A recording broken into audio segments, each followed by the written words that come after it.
കേക്കിൽ എന്താണ് ഇങ്ങനൊരു പേര് ശരിക്കും നമ്മളെ മലയാള സിനിമയിൽ ഇതുമായിട്ട് ബന്ധപ്പെട്ട പേരുണ്ടോ എന്ന് എനിക്ക് തോന്നുന്നില്ല, ഇതുവരെ വന്നിരിക്കുന്നില്ല.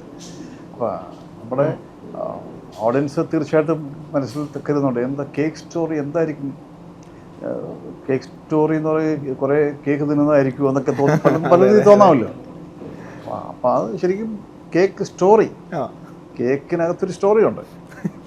കേക്ക് ഒരുപാട് ഫ്ലേവേഴ്സ് ഉണ്ട്, പക്ഷേ അതൊക്കെ അതിനകത്ത് ഉണ്ടെങ്കിൽ പോലും കേക്കിൻ്റെ പിന്നാമ്പുറം അതിൻ്റെ പുറകിലൊരു നല്ല ഇൻട്രസ്റ്റിംഗ് ആയിട്ടുള്ള ടച്ചിങ് ഒരു സ്റ്റോറി ഉണ്ട്. അതാണ് കേക്ക് സ്റ്റോറി. പല ഫ്ലേവർ പോലെ തന്നെ എല്ലാ തരത്തിലുള്ള ഫീലിങ്സ് ഉള്ള ഒരു സിനിമ. അതെ അതെ അതെ. ജീവിതത്തിൽ തന്നെ മനുഷ്യർക്ക് തന്നെ ഒരുപാട് വേരിയേഷൻസ് ഉണ്ടല്ലോ. ഓരോരുത്തർക്ക് ഓരോ തരത്തിലുള്ള ഓരോ സ്വഭാവങ്ങൾ, ഓരോരുത്തരുടെ അനുഭവങ്ങൾ, പലതരത്തിലുള്ള സ്വഭാവക്കാരന് പല അനുഭവങ്ങളുണ്ട്. ചിന്താഗതികൾ ഓരോരുത്തർക്കും വ്യത്യസ്തമാണ്. അപ്പോൾ അതുപോലെ തന്നെ ഇപ്പം മുമ്പുള്ള കാലങ്ങളെക്കാൾ ഇപ്പോൾ കേക്ക് തന്നെ പറയാൻ ഒരുപാട് ഫ്ലേവേഴ്സ് ഒരുപാട് അല്ലേ. മുമ്പൊക്കെ 2-3 കേക്കൊക്കെ നമുക്ക് മാക്സിമം പറയാൻ പറ്റുള്ളൂ. ഇന്നതല്ലല്ലോ. അതങ്ങനെ ഒരുപാട്, ഇപ്പോൾ ഐസ്ക്രീമിൻ്റെ കാര്യം പറഞ്ഞാലും ഒരുപാട് ഫ്ലേവേഴ്സ് ഇല്ലേ.